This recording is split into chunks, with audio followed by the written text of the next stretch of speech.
മുഖ്യമന്ത്രിയുടെ വിദേശയാത്രയെ പരിഹസിച്ച് ഓർത്തഡോക്സ് സഭ തൃശൂർ ഭദ്രാസനാധിപൻ രംഗത്ത്. മുഖ്യമന്ത്രിയുടെ അമേരിക്കൻ യാത്രയ്ക്കെതിരെയാണ് ഓർത്തഡോക്സ് സഭ അധ്യക്ഷൻ തൃശൂർ ഭദ്രാസനാധിപൻ യൂഹാനോൻ മാർ മിലിത്തിയോസ് മെത്രാപ്പോലിത്തയുടെ ഫേസ്ബുക്കിലൂടെയുള്ള വിമർശനം.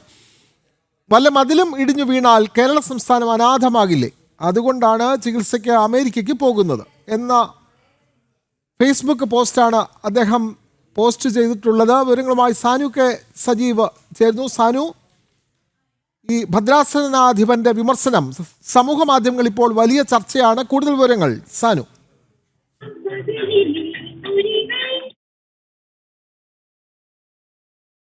വിമർശനവുമായിട്ടാണ് ഓർത്തഡോക്സ് സഭ തൃശൂർ ഭദ്രാസനാധിപൻ ഇപ്പോൾ എത്തിയിട്ടുള്ളത്. അതായത് മുഖ്യമന്ത്രിയുടെ വിദേശയാത്രയും ഒപ്പം തന്നെ അമേരിക്കയിലേക്കുള്ള ചികിത്സയെയും വിമർശിച്ചുകൊണ്ടും ഒപ്പം തന്നെ പരിഹസിച്ചുകൊണ്ടുള്ള ഒരു പോസ്റ്റാണ് അദ്ദേഹം ഫേസ്ബുക്കിൽ പങ്കുവച്ചിട്ടുള്ളത്. വല്ല മതിലും ഇടിഞ്ഞു വീണാൽ കേരള സംസ്ഥാനം അനാഥമാകില്ലേ, അതുകൊണ്ട് ആ ചികിത്സയ്ക്ക് അമേരിക്കയിലേക്ക് പോകുന്നതടക്കമുള്ള കാര്യങ്ങളാണ് അദ്ദേഹത്തിന്റെ ഒരു 2 വരി കുറിപ്പിൽ ഫേസ്ബുക്കിൽ കുറിച്ചിട്ടുള്ളത്. എന്തായാലും ഈ കുറിപ്പ് പുറത്തു വന്നതോടുകൂടി വലിയൊരു അതിനിടയിൽ നിരവധി കമന്റുകളും അദ്ദേഹത്തിനെതിരെ, അതായത് മുഖ്യമന്ത്രിയുടെ അമേരിക്കയിലെ ചികിത്സയ്ക്കെതിരെ നിരവധി കമന്റുകളും വന്നിട്ടുണ്ട്. എന്തായാലും ഈ ഒരു വിമർശനം സർക്കാരിന്, അതായത് കേരളത്തിലെ ആരോഗ്യ മേഖല ഒന്നുമല്ല എന്ന് കാണിക്കുന്ന രീതിയിലേക്കാണ് ഈ ഒരു ഫേസ്ബുക്ക് പോസ്റ്റിലെ ഉള്ളടക്കം തന്നെ എത്തിയിരിക്കുന്നതാണ് പൊതുവെ ഉള്ളൊരു വിമർശനം ഉയർന്നിരിക്കുന്നത്. അതേപോലെ തന്നെ ഈ അതായത് സഭയുടെ തൃശൂർ ഭദ്രാസനാധിപനെതിരെ നിരവധി കമന്റുകളും അദ്ദേഹത്തിനെതിരെ സൈബർ ആക്രമണവും എന്തായാലും ഈ ഒരു പോസ്റ്റ് വന്നതിന് തൊട്ടു പിന്നാലെ ഉണ്ടായിട്ടുണ്ട്. വിനോദ്.